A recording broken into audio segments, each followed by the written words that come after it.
सभी साथियों को नमस्कार। मैं हूं श्रवण कुमार कुशवाहा, मुख्य चुनाव पर्यवेक्षक एमएलसी चुनाव अटेवा पेंशन बचाओ मंच उत्तर प्रदेश।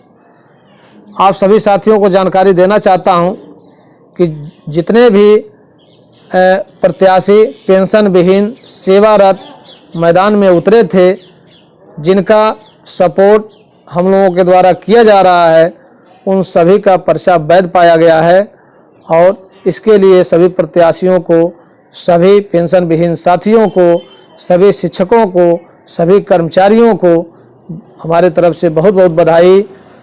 आज दीपावली का त्यौहार है।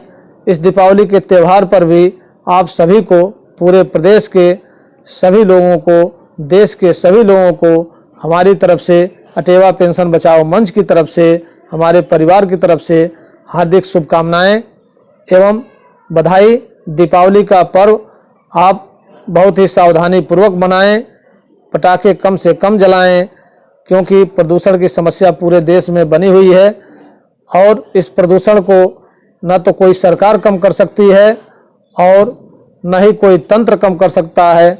इसको कम करने की जिम्मेदारी हमारे ऊपर है। सुरक्षित रहकर पटाखे अगर बच्चे जला रहे हैं तो उनको भी सुरक्षित रखें, कोई दुर्घटना ना हो, ताकि कल फिर हम अच्छे से मिल सकें और किसी के सामने कोई संकट की स्थिति ना आए। साथियों, विधान परिषद का चुनाव चल रहा है। लगातार आपके पास हम लोग मैसेज, वीडियो, तमाम तरीके से सूचनाएं प्रसारित कर रहे हैं, पहुंचा रहे हैं। आप बहुत बड़ी ताकत हैं, युवा हैं, इतिहास बदलने की ताकत रखते हैं। अगर आपने अच्छे से प्रयास किया, अपने प्रत्याशियों के लिए आपने मन से काम किया, तो आने वाले 15 दिन के बाद आपके पास एक प्रतिनिधि होगा जो आपकी बात को विधान परिषद में उठाने की क्षमता रखेगा। आप जिस मुद्दे को चाहेंगे, आप जब चाहेंगे, वो आपके मुद्दे के लिए तैयार रहेगा। विधान परिषद में वही बातें हूबहू बोली जाएंगी जो आपके द्वारा कही जाएंगी।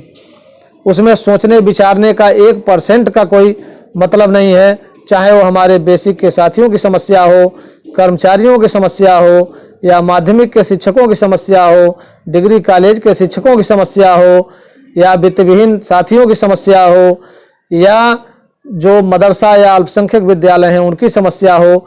इन सभी समस्याओं पर हमारी नज़र है और सभी समस्याओं पर जितना भी हो सकता है हम लोग संघर्ष करेंगे। और इस संघर्ष के लिए आवश्यक है कि आप अपना बहुमूल्य मत जो है वो युवा प्रत्याशी जो अटेवा द्वारा समर्थित किए गए हैं उनको आप वोट देंगे। इसमें कोई आप इफ बट नहीं करेंगे। जाति धर्म को आप साइड में करेंगे, गुट को आप अलग करेंगे, क्योंकि गुटों को आप 40-40 साल से वोट देकर आपने देख लिया कि गुटों ने आपको विभिन्न भागों में बांटने के अलावा इन्होंने आपके हित का कोई काम नहीं किया। हित का काम तभी हुआ था जब वो एकजुट थे। आज कई गुटों में वो बटे हुए हैं और इस कई गुटों में बटे होने के कारण आपकी समस्या हल नहीं हो पा रही है। अटेवा ने हमेशा जोड़ने का प्रयास किया है। सफाई कर्मी से लेके और ऊपर तक के प्रोफेसर तक को अटेवा ने एक मंच पर लाने का प्रयास किया है, क्योंकि ये मुद्दा हमारा ऐसा है कि ये बिना एकजुटता के हो ही नहीं सकता। जो प्रयास अटेवा ने किया, जो प्रयास विजय कुमार बंधु जी ने किया, जो प्रयास हम लोगों ने किया है, ये प्रयास हमारे विधान परिषद में बैठे रहने वाले जो हमारे मान्यताधारी लोग हैं, मान्यताधारी मठाधीश हैं, उनको करना चाहिए था। और मैं तो यहाँ तक कहता हूँ कि ये माध्यमिक शिक्षक संघ जो है, प्राथमिक शिक्षक संघ जो है, जिस पर रिटायर्ड लोग काबिज हैं, वो अवैध कब्जा है और इस अवैध कब्जा को युवा ही हटा सकता है। उनको सिंहासन से हटाना पड़ेगा।